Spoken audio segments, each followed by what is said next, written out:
Bien. Donc, c'est un mama que le rabbi a prononcé Kitetse, 14 Elul, Tachin Rafé, comme on voit, c'est-à-dire 1965, les Minyanam dans le compte des Goïm. Kitetse, la Milchama Aloivecha, lorsque tu sortiras en guerre, traduction littérale contre tes ennemis, mais le terme ici, il est sur tes ennemis. Umevaer, Rabbeinu Azaken, Belikut de Torah, l'Admour Azaken, vient expliquer dans l'Écoute Torah, c'est aussi expliqué et rapporté dans les commentaires d'Admon Emtsaï. Ou Dirushat, Tzemar Tzedek Vagotav, même dans les commentaires du Tzemar Tzedek et dans ses annotations. Ou Dirushay, Rabotin, dans les commentaires des Rebbeim après cela. Deïta Bezohar, qu'il est rapporté dans le Zohar, Shat Tzlota, Shat Krava, que le moment de la tfila, c'est un moment de guerre. C'est un combat. La tfila, c'est un combat. Mais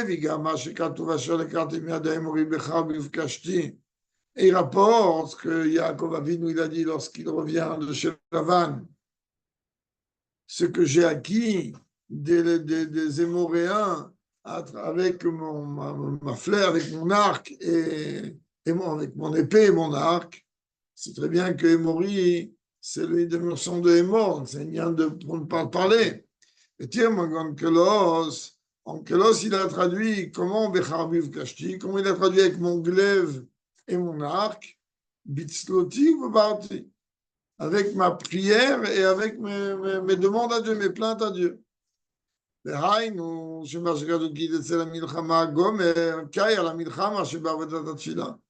Donc, de là, on comprend que lorsqu'on me dit, lorsque tu seras sortir en guerre contre tes ennemis, de quoi on parle ici? D'une guerre spécifique, qui est celle de la guerre par rapport à la tfila, pendant la tfila. Aussi, Rabbeinu Azaken Nefash Gamem Sherakatouf. L'Admour Azaken, il rajoute et il explique la suite du verset. כי תצא למלחמה לברה פירוש, כי תצא למלחמה הזו לנצח כוח המתהווה שבנפשו לקררה, ותענוג יונה מה זה גשמים, ולהפכה לאהבת השם. Il dit, lorsque tu vas sortir en guerre contre tes ennemis, c'est-à-dire, parle ici d'une guerre afin de pouvoir vaincre le Koach Hamitaveh, c'est-à-dire cette force qui pousse l'homme à désirer des choses et refroidir ces forces-là, de refroidir tous les plaisirs matériels de ce monde. Et de transformer ce plaisir et ce désir qu'on peut avoir en amour de Dieu. Qui est le Prinata Lever. Alors quand tu vas agir de cette manière-là, alors tu vas te trouver en position de supériorité sur tes ennemis. C'est-à-dire, en fait, on sait très bien que la source de chaque chose est infiniment plus haut que la chose elle-même. D'une manière concrète, de quoi on parle ici? On sait très bien, par exemple, que la source du corps est plus élevée que l'âme elle-même. La source de l'âme est plus élevée que... Mais la source de chaque chose est plus élevée. Donc il dit, lorsque moi je vais utiliser, en vérité, le faire de transformer tous les désirs de matérialité de l'âme animale, et je vais les maîtriser, donc à ce moment-là, je vais me trouver à la source de ça, c'est-à-dire à un niveau beaucoup plus haut, donc sur mes ennemis. Car il n'y a pas de mal qui descend d'en haut. Et la source en vérité de tout ce qui est négatif en bas est bien. C'est le prix notre Merkava avec Doucha, qui représente ce niveau de la Merkava, c'est-à-dire le niveau du char de Dieu. On va aller au point. Moi, c'est que là-bas, il continue à expliquer que sur tes ennemis, c'est-à-dire au-dessus de tes ennemis, je sais pas, il était là, il a répondu. C'est-à-dire qu'en vérité, que l'ennemi en bas, il n'a aucune domination sur nous. C'est très bien que là-haut, dans la Merkava, on a des shorts, des harriers, des neshers, il y a un visage de lion, d'aigle, de taureau, et il y a aussi un visage humain, Pnei Adam. En vérité, ces visages-là les visages d'ange qu'il y a là-bas, hein, ce sont tout simplement la source des humains, la source des animaux. Le lion, il est le roi des animaux, l'aigle, le roi des volatiles.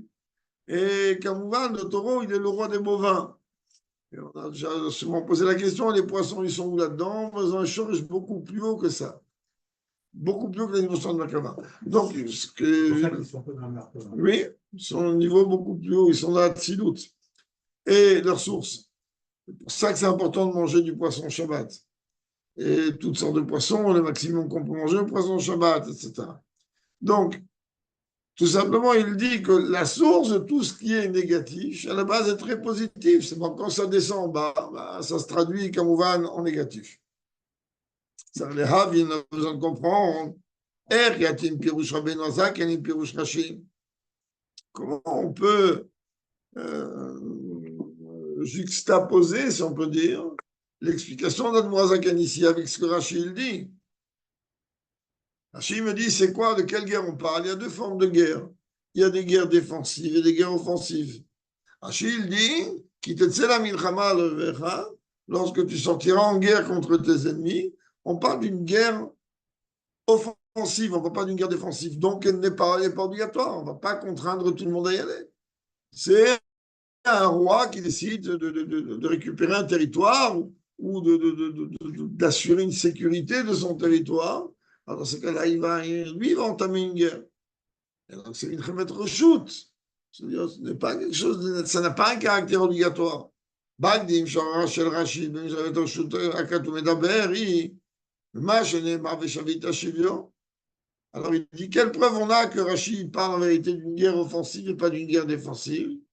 Il va tout simplement, parce qu'il est écrit là-bas que tu prendras des captifs. Mais la guerre que l'on devait, que Yeshua a fait pour conquérir la terre d'Israël, là-bas il n'était pas question pour il fallait tuer tout le monde ou que tout le monde dégage. Il n'y avait pas de captivité. J'en ai marre de terre et Koneshama. Dieu dit là-bas, ce sont 7 nations idolâtres totalement négatives. C'est soit ils sont bons, ils peuvent partir, soit rien, personne ne reste en vie. Donc, Veshavit Hashivio, il ne peut pas. Ici, Rachid dit, la Torah n'est pas en train de parler de la guerre de conquête, dans le sens où on va récupérer la terre d'Israël. Ici, on parle d'une guerre. C'était quand même une guerre de conquête, quelque part. Mais là, ce n'est pas une guerre de conquête, la terre d'Israël. La terre d'Israël, c'est une guerre de récupération. Ce n'est pas pareil. On le voit avec le premier Rachid de la Torah. Le premier Rachid de la Torah, il dit la terre d'Israël, elle était donnée déjà à Abraham, donc elle était donnée à nous. Ensuite, elle a été enlevée. On vous a laissé une location gratuite pendant un certain temps. Maintenant, on revient à la maison. Vous n'avez pas 36 solutions. C'est ou vous vous convertissez, ou vous dégagez, sinon il ne restera plus personne de vous.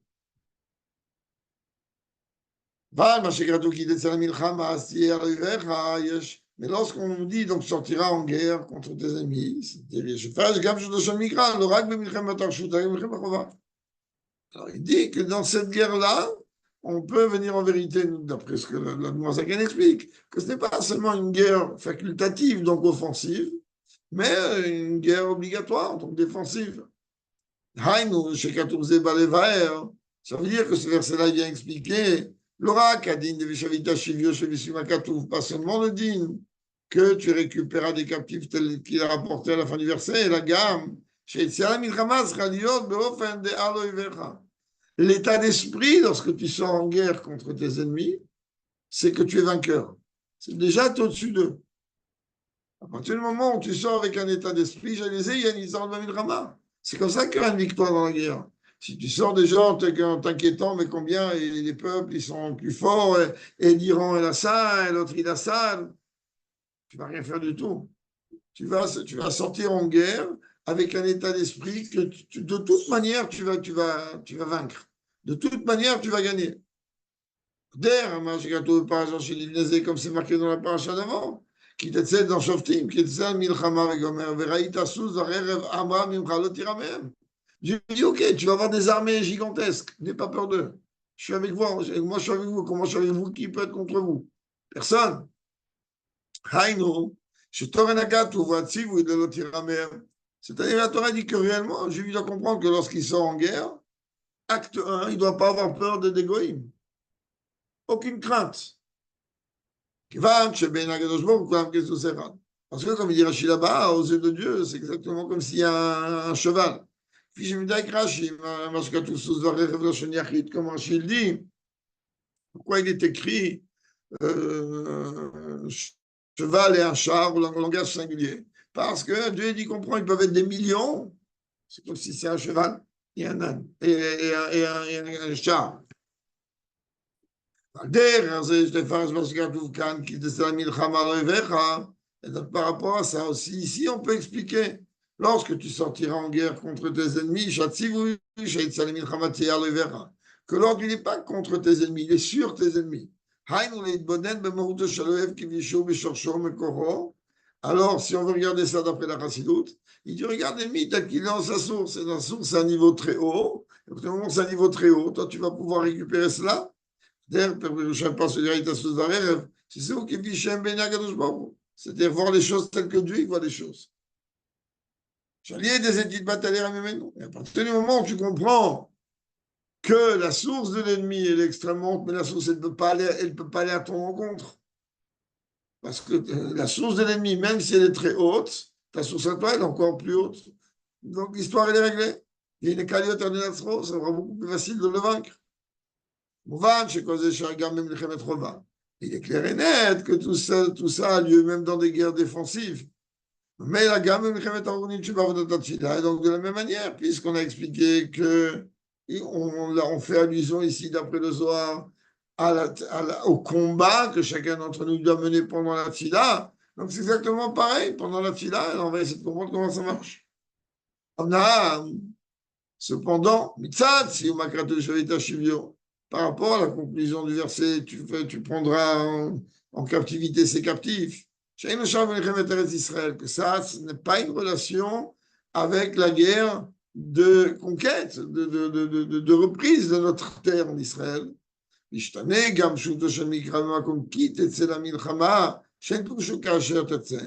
verset dit, lorsque tu sortiras, mais le rabbi dit, l'explication ne veut pas dire lorsque tu sortiras. Et là, c'est si une guerre va être nécessaire pour pouvoir récupérer. Si tout le monde va partir, tant mieux.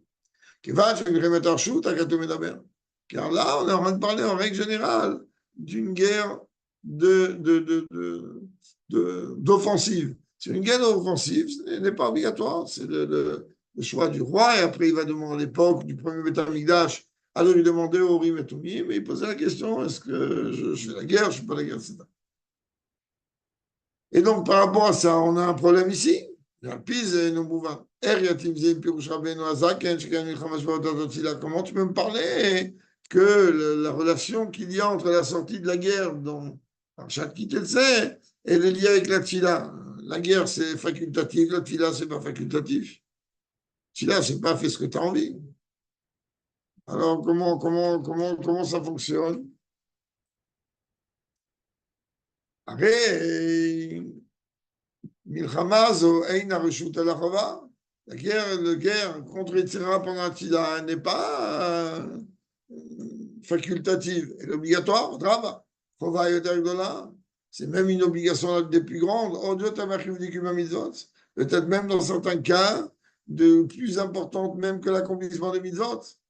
Il y a plusieurs marines qui expliquent l'importance de la tfila. Beaucoup dans les louls, beaucoup de marines qui sont par exemple dans la tfila. Alors il dit, mais comment? C'est quoi la tfila en vérité? C'est à la place des korbanot? C'est quoi les korbanot? On a amené un animal. La tfila en vérité, c'est prendre l'âme animale et la sacrifier à Dieu. Là, l'otal kashra veshorcha, ça veut dire quoi la sacrifier à Dieu? C'est-à-dire l'élever et la ramener à sa source. Shigam kem sodesh. Qu'elle-même, elle a une relation donc avec la source du feu. Makor, vous savez, ça devait avec Kodesh. Mais Kaveliona, et en vérité, l'âme animale, comme toute la dimension animale, dont on a parlé tout à l'heure, je ne sais même pas qu'il va bien en parler ici. Donc là, il vous dit que je ne vous ai pas trop menti. Alors, il est en train de dire, comme ça se passe là dans la Merkava, c'est-à-dire que la source de tout ce qui est animal, qui sont dans la Merkava, c'est une source extrêmement haute. Et la Shara, et la Harida, Sarim, mais lorsque, en vérité, ça va venir descendre tout le système et que ça va s'habituer, ça va s'habiller dans les 70 princes qui sont en vérité Shomra Fanim. C'est-à-dire qu'en vérité, à la base, c'est très bien qu'ici on a parlé de 70 princes qui ont une relation avec les 70 nations. Alors, comme on voit, à la base, c'est totalement positif. Mais quand ça descend ici,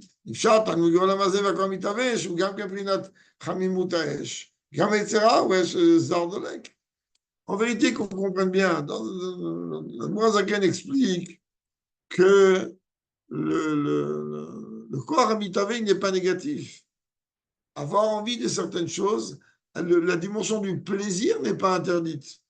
Ce qui est interdit, c'est le plaisir de l'interdit. Au contraire, quelqu'un que lui, il a un cœur qui s'enflamme pour Dieu, il est au top. Un cœur qui s'enflamme pendant la tchila, un cœur qui s'enflamme pendant une misra, pendant l'étude de la Torah, il est au top. Alors, qu'est-ce qui est négatif? On pense bien que quelqu'un que lui, quand il va arriver, étudier une Torah ou prier, et qu'il va rester froid comme un congélateur, alors il est clair et net. Ça ne va pas. Oui, un juif, il doit être chaud. Alors tu m'as dit, de me dire que le corps amitavé, il a un problème. Non, ce n'est pas le corps amitavé qui a un problème. Cette force-là qui pousse l'homme à désirer, à avoir envie de certaines choses, elle est totalement positive. Seulement, il faut la canaliser, comme chaque chose. Il faut la pousser, la canaliser vers les choses totalement positives. Là où ça commence à poser problème, c'est lorsque le Yitzhara, il prend le dessus. Et lorsque lui, il prend le dessus, lui aussi, il est quoi? Il est un feu étranger qui brûle. Qu'est-ce qu'on fait? On doit prendre l'âme animale et l'élever, donc la sacrifier jusqu'à sa source dans la Merkava. Comme ça va totalement être une chose positive. C'est un travail qui est lourd, Avodat Tachina. C'est quelque chose qui nécessite un grand effort, un grand travail. Mais c'est ça notre boulot. C'est connu. Chaque jour, le Yitzhara, il va encore une fois de plus en plus fort. Et donc, chaque jour, on doit être capable, de la même manière que dans les corbanotes, il y avait un feu qui descendait d'en bas, même si, mis à la vieille même si le Kohen il devait allumer une petite flamme. Alors, il nous dit, mais attends, de la même manière, la tfila, c'est des corbanes. Donc, il dit, chaque jour, tu dois être capable de faire descendre, de faire projeter un feu d'en haut. C'est en t'enflammant pour Dieu pendant les moments de la fila. Parce que c'est marqué que Dieu il crée les jours. C'est-à-dire quoi que Dieu crée les jours? C'est-à-dire qu'on n'est pas éternel et que dès que la Neshama descend, ben le sablier il est retourné et donc les jours sont comptés. Comment on dit, un homme, une Neshama, elle descend après oui, pour 70, 80, 120 ans. Bon, le Rebbe dit maintenant c'est Chaim Nitzri, on est pendant la Géoula, mais d'une manière concrète, il y a oui à la base une limite. Tant que Mashiach n'est pas là physiquement, concrètement, ben, l'humain, il y a un tactif, il y a une limite. Mais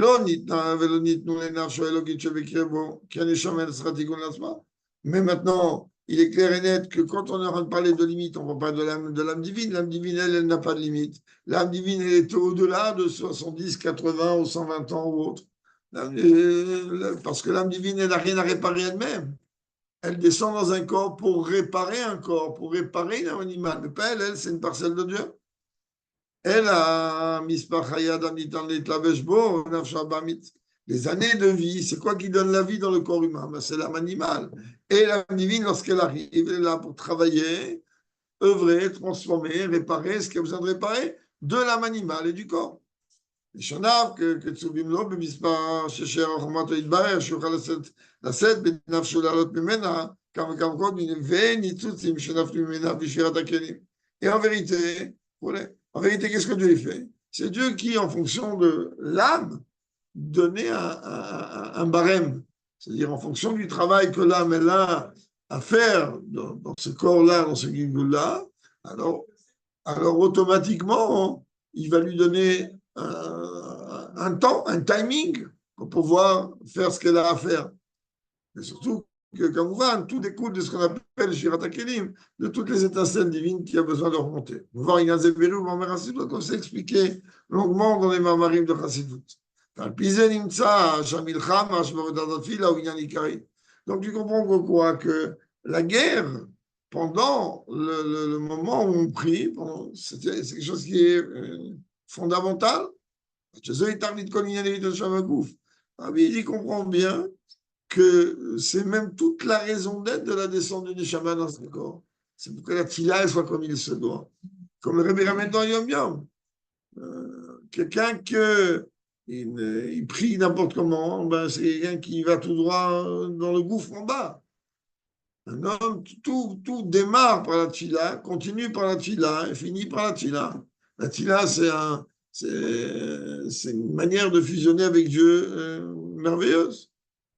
Ah, tu as dit que les Neshama le gouffre, mais parce que la Neshama, elle descend des sphères célestes les plus hautes vers les plus profonds.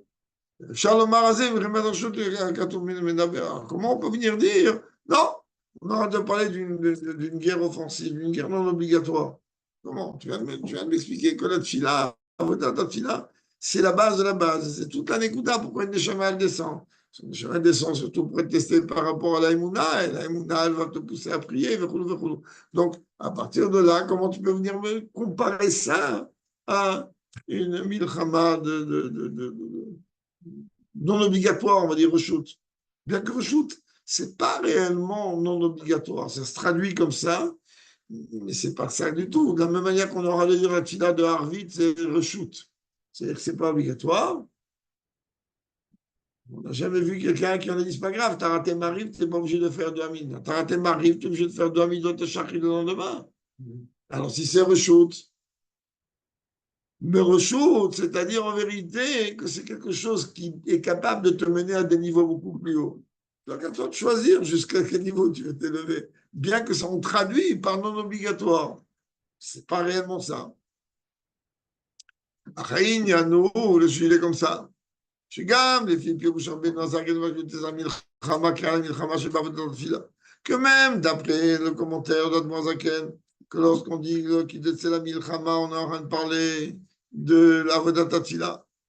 Charles et Farash qui disent la milchama qui est mot les films Pirouche Rashi, on peut en vérité expliquer aussi, lorsque tu sortiras en guerre, comme Rashi l'explique, Milachon im, c'est-à-dire où ça joue le terme de reshoot chez Rashi, si tu sors en guerre, c'est une guerre offensive, qui marche, parce que le fait qu'on vient d'expliquer que la tfila, c'est une guerre obligatoire chez chacun d'entre nous,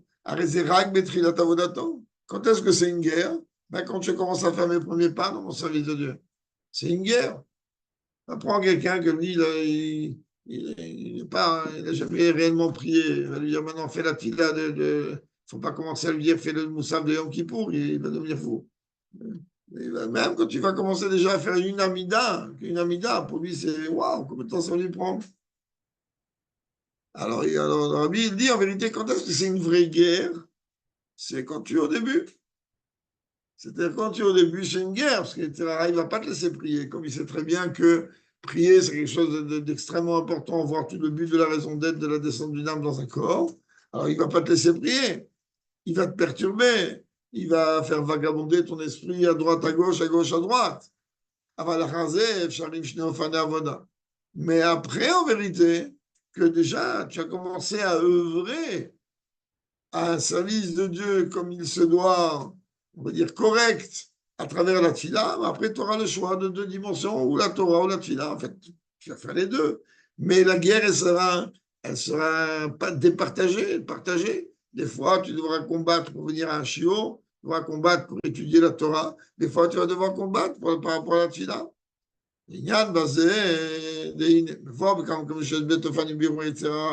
Voilà qu'il a expliqué, si on veut aller plus loin, qu'il y a deux formes de raffinement, de transformation du Yetzirah. Il y a Beder Milchama ou Beder Shalom. Yetzirah, on peut le raffiner, le transformer, soit sous forme de guerre, soit sous forme de paix. Comment sous forme de paix? Mais que la loup, tu as raison, ben avodat tefila, shat krava avodat Torah, darkena, avodat shalom. Elle dit que sous forme de paix, sous forme de guerre, c'est le moment de la tfila, on vient de le voir, puisque la tfila est appelée dans le Zohar shat krava, au moment de lutte, au moment de combat, ou bien tu peux aussi affaiblir et transformer le tzerara à travers l'étude de la Torah. Et la Torah, c'est quoi? Et là, des chemins qui sont des chemins de bonté, des chemins qui sont bien, le Torah d'Ashalom, tous ces circuits, en vérité, ils sont la paix. La Torah, Hashem Shalom, c'est un Shalom et la Torah. La Torah, elle établit la paix. Aïe, ça veut dire. שעבודת התפילה הוא עניין בירור יתרה מלמטה למעלה. הידעת, יתלב שאתה מבאר נפש אלוקית, במה מתבאר נפש הבאמית. En vérité, la tfila, c'est la manière de raffiner le Yetzirara dans un mouvement qui va du bas vers le haut, puisqu'on sait très bien que la tfila, c'est quoi? Sulam mutsavar, saveroshom magia shamaima. C'est quoi la tfila? C'est une échelle dont les pieds sont posés à terre et que le sommet atteint les cieux. Donc la tfila, c'est un travail qui va du bas vers le haut, c'est-à-dire d'une manière concrète, c'est-à-dire habiller l'âme divine dans l'âme animale. Donc ça, c'est une guerre. Sans mal, il faut se fatiguer. C'est pas une chose qui se fait facilement. Alors que la transformation, le raffinement qu'on peut faire du Yetzirara, lui, à travers le biais de l'étude de la Torah, ça va du haut vers le bas. Que la Torah est appelée aussi le pain qui vient du ciel, de manière automatique. Que dès qu'un homme est en train d'étudier la Torah, systématiquement, comme on le fait maintenant, systématiquement, il est en train simplement de dévoiler Dieu en lui, dans son âme. Et là, automatiquement, il s'annule. De la même manière qu'on a envie de dire que tu vas rentrer dans une pièce obscure, comment elle est appelée la Torah? Kiner mitzvah avec Torah. Or, la Torah est appelée lumière. Tu mets de la lumière, il n'y a plus d'obscurité. Automatiquement. Donc, il te dit que l'Yetzirara, à travers la Torah, l'étude de la Torah, il s'annule automatiquement. Dès que tu es en train d'étudier, dans le cas de la Tfila, c'est un combat. Dans le cas d'étude de la Torah, c'est de la lumière dans un endroit obscur. Donc là, tu comprends que le raffinement du Yetzirara par le biais d'une guerre, c'est-à-dire le moment où un juif y prie, il a appelé une guerre offensive, une guerre qui pourrait être traduite par caractère non obligatoire, qui est c'est quoi pas obligatoire? J'ai un autre moyen, aller dire Avodah Shel Torah. C'est-à-dire que en vérité, je pourrais raffiner le Yetzirara uniquement à travers l'étude de la Torah. Ça ne veut pas dire que la tfila n'est pas obligatoire. Ça veut dire que à partir du moment où la tfila est un moyen de transformer le Yetzirara, de le raffiner, etc., mais à travers le biais de la tfila, la transformation du Yetzirara est d'abord beaucoup plus difficile, nécessite une véritable... C'est une guerre. Alors qu'à travers l'étude de la Torah, comme on l'a dit, c'est un spot que tu mets, automatiquement les choses sont différentes. Donc on va te dire, écoute, si tu as le choix entre aller combattre et appuyer un bouton et il n'y a plus d'ennemis, il n'y a pas photo, comme on dit chez nous. Appuie sur le bouton, l'histoire est réglée. Et puis ce qu'il va dire l'Amérique, ou ce qu'il va dire Macron, ce qu'il va dire je ne sais pas trop qui, on s'en fiche complètement. La idée qu'aujourd'hui, malheureusement, les gouvernements ne s'en fichent pas.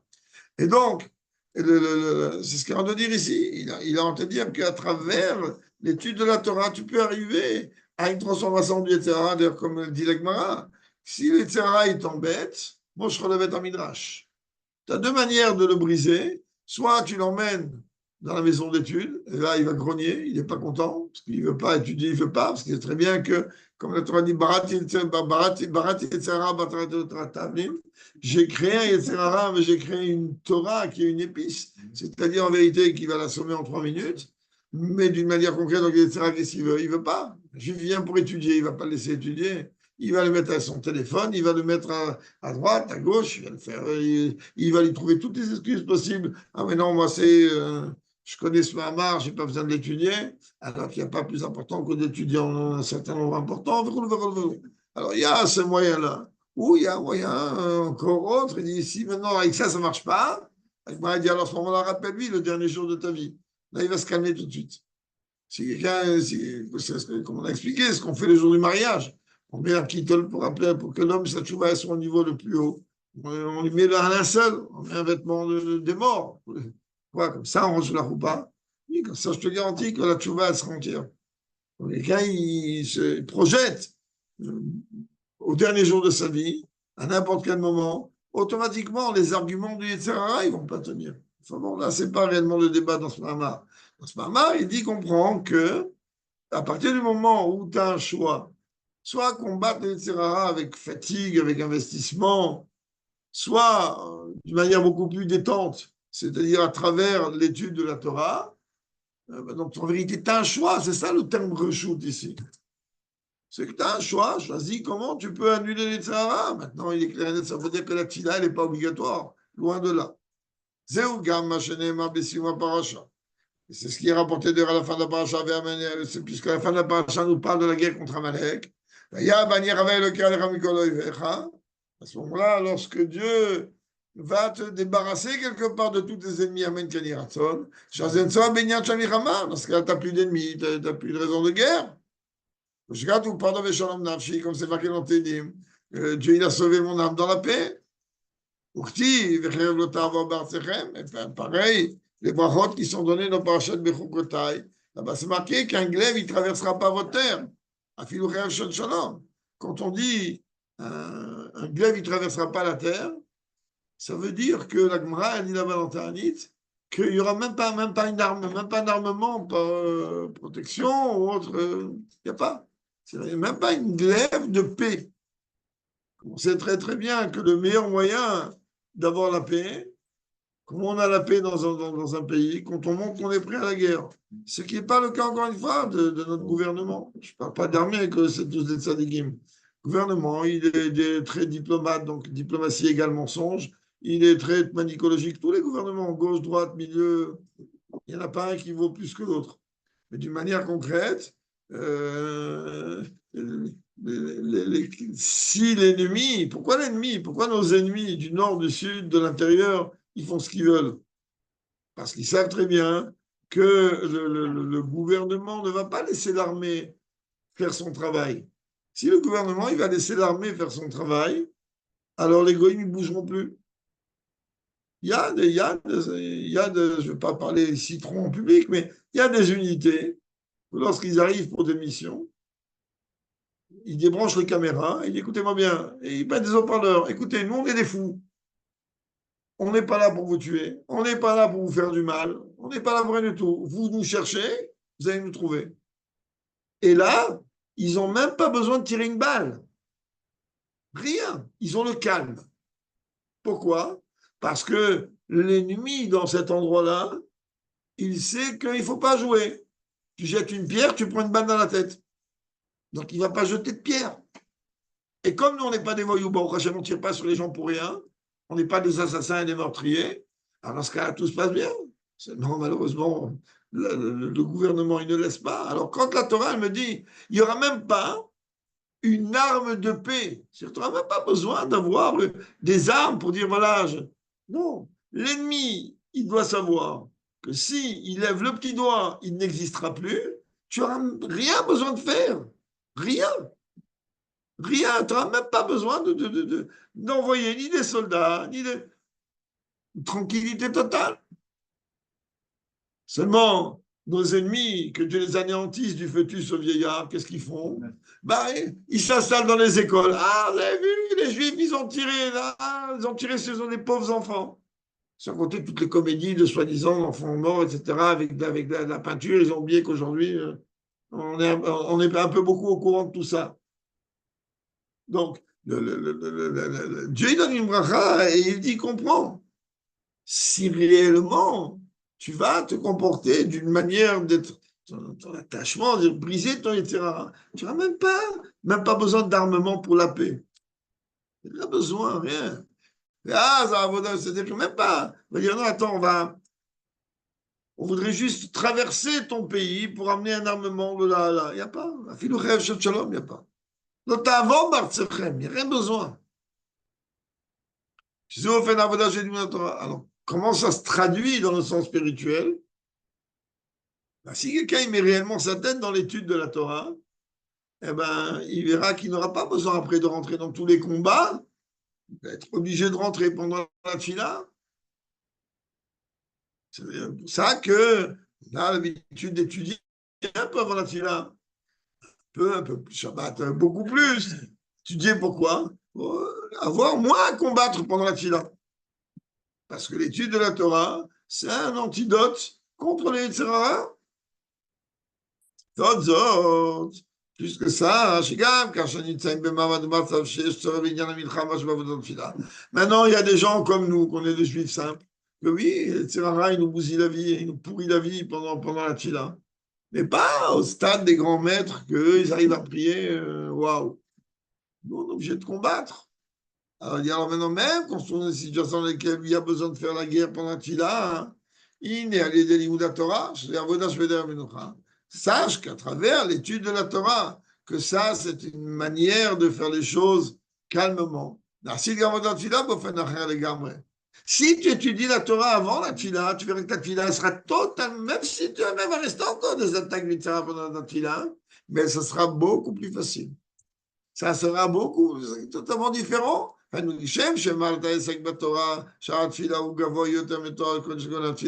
Rabbi dit maintenant, n'oublie pas, bien qu'en vérité, on sait très bien qu'étudier la Torah après la tfila est beaucoup plus haut qu'avant la tfila. Qu'est-ce qu'il dit, Shulchan Aruch? Bibet HaKnesset, ça fait un midrash. Dès que tu as fini de prier, tu viens ici étudier. Tu passes d'une pièce à l'autre. Et après d'ici, tu vas Bet HaMidrash. Tu vas aller vaquer à tes occupations. Alors maintenant, tu vas me dire, mais alors quoi? D'après la halakha, ce qui est important, c'est l'étude de la Torah après la tfila. Donc comment ça marche avec ce que tu viens me raconter depuis tout à l'heure? Tu me dis, non, ta vie, c'est important d'étudier la Torah avant la tfila. Comme ça te permet d'atténuer les attaques pendant la tfila. Là, il dit en vérité, je sais où ma chère tfila pour être à la Torah. Pourquoi on dit que l'étude de la Torah après la tfila, elle a un sens plus important que celle d'avant? Pourquoi? Parce que qu'est-ce qui aura fait que mon étude de Torah après la tfila, elle aura une grande valeur? C'est ma tfila elle-même. Ma tfila, elle va me préparer à l'étude.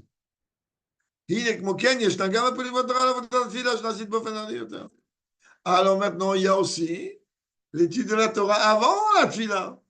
C'est-à-dire, oui, on a l'étude de la Torah qui va me préparer à la tfila, ça c'est avant la tfila. Et ensuite, là, je vais avoir une tfila comment? Beaucoup plus détente, avec beaucoup moins d'agression. Et là, cette tfila, elle va me préparer à ce que l'étude après la tfila, elle va être au top niveau. Donc, lorsque je vais en vérité encercler ma tfila avant et après l'étude de Torah, je vais gagner sur tous les tableaux. Et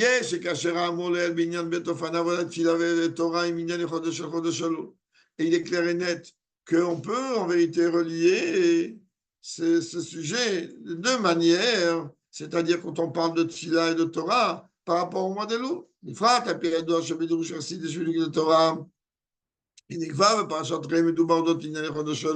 C'est très bien que dans l'écoute Torah, déjà, dans la paracha Re'eh, on nous parle déjà du mois d'Elul.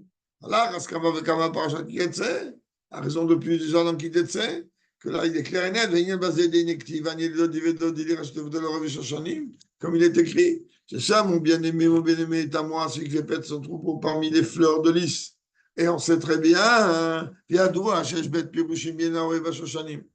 deux manières d'expliquer le terme Shoshanim, qui veut dire le fleur de lys fait perdre le troupeau, un fleur de lys. Premièrement, Pesharad, chez Shoshana, Shbatessar, comme le soir il dit, que la fleur de lys, elle comporte 13 pétales, qui est un parallèle avec les 13 attributs de miséricorde. Ça veut dire que pendant le mois de Elul, le bris s'exprime dans le monde, les 13 attributs de miséricorde. Et là, automatiquement, c'est encore une lettre pour que ma tfila devienne une tfila. Deuxième explication, on dit ne lis pas Shoshanim, mais Shoshanim, c'est ce qui étudie, Beotav Shoshanim Batora. C'est voilà, on retrouve ici et la dimension de tfila, la dimension de Torah à travers la même Nekuda. Mais on peut aussi rajouter concernant le dévoilement des 13 attributs de miséricorde. C'est la première explication de Haroé Bashoshanim qui fait perdre surtout pour les fleurs de lys. Il y a une différence énorme entre le dévoilement des 13 attributs de miséricorde pendant le mois de Loul et le dévoilement des 13 attributs de miséricorde pendant Yom Kippour. L'une des différences est chez le Galout, et oui, Kainyan Dodili, chez Malachia Avodah Daniel et Dodi. Mais à Yom Kippour, on est déjà dans le dernier jour des 10 jours de Tchouva.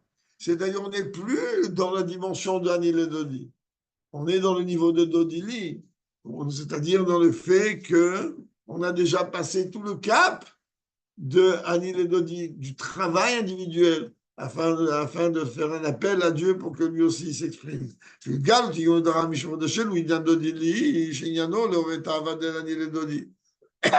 Alors que, à quoi ça sert que Dieu il dévoile les 13 tribus de miséricorde pendant le mois de Loul? C'est en vérité le moyen que Dieu il me donne pour que moi, je vais pouvoir demander à Dieu, regarde, je viens vers toi. Comme on a déjà expliqué très longuement, l'exemple d'Admorazaken est extrêmement profond. Il y a des mamarim et des mamarim, même s'il paraît tellement simple et tellement enfantin, mais il y a des mamarim et des mamarim et des sirotes et des sirotes. Et surtout, quand on ouvre les yeux, on voit que oui, on a 1 milliard de questions qu'on se pose sur des choses tellement simples. L'une des questions, elle est, mais je ne comprends pas. Pourquoi, en vérité, tout le mois d'Elul, c'est pas un mois de Yom Tov, puisque le moment ou de Shabbat, puisque la tribu de miséricorde, il vient dans le monde Shabbat et Yom Tov. Pourquoi Shabbat et Yom Tov, c'est un Sobim Lacha? Pourquoi Shabbat et Yom Tov, c'est un tani de travailler? Parce que Dieu dit, attends, tu te moques de moi ou quoi? Je m'exprime à toi et toi, tu perds ton temps à aller travailler? Ne pas. Alors, est-ce que Dieu, il s'exprime en vérité avec des traits de Shabbat? Shabbat, il dit, ben, c'est interdit de travailler. Comme ça, tu vas en vérité te consacrer. Shabbat, Hachem, que à moi. Le Yom Tov, c'est pareil. Mais en vérité, même au mois d'Elul, que là, on a de dire Anil et Dodi, qu'en vérité, nous, on a l'impression que c'est nous qui allons vers Dieu implorer son pardon, implorer toutes les bénédictions. Mais qu'est-ce qui m'a pris? Quelle différence il y a entre le 28 ou 29 Menachem Av et le 30 Menachem Av qui reçoit de chez nous? Qu'est-ce qui a changé chez moi? C'est un jour de plus qui a avancé. Makara, que Pitom, ensuite le 2 Elul, nos frères séfarades, Ben Adam Alechani Adam, qu'est-ce qu'il y a? Makara, qu'est-ce qui a fait que tu as changé? Mais tu es le même bonhomme, tu fais les mêmes bêtises, tu fais les mêmes bonnes choses. Makara.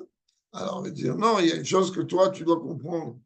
C'est que ce sentiment que tu as qui te pousse d'aller à Nivedodi, c'est qu'il y a d'avant ça, il y a avant, grâce au dévoilement des 13 attributs de miséricorde, c'est ce qui te bouscule un petit peu à te dire, bah attends, c'est Elul. Et chez Ashkenaz ou chez Chabad, on fait les sirotes que la dernière semaine, par quoi on évoque ce réveil à travers le son du chauffard. C'est marqué, est-ce que c'est possible que le son du chauffard sonne dans la ville et que le peuple n'y tremble pas? Tout le monde y tremble avec le chauffard. Donc il dit en vérité que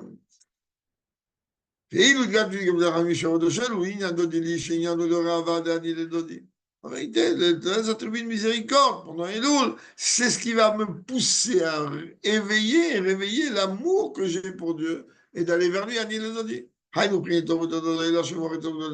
dire qu'en vérité, même si on ne le voit pas clairement, il y a quand même un réveil d'en haut qui va provoquer un réveil d'en bas. C'est où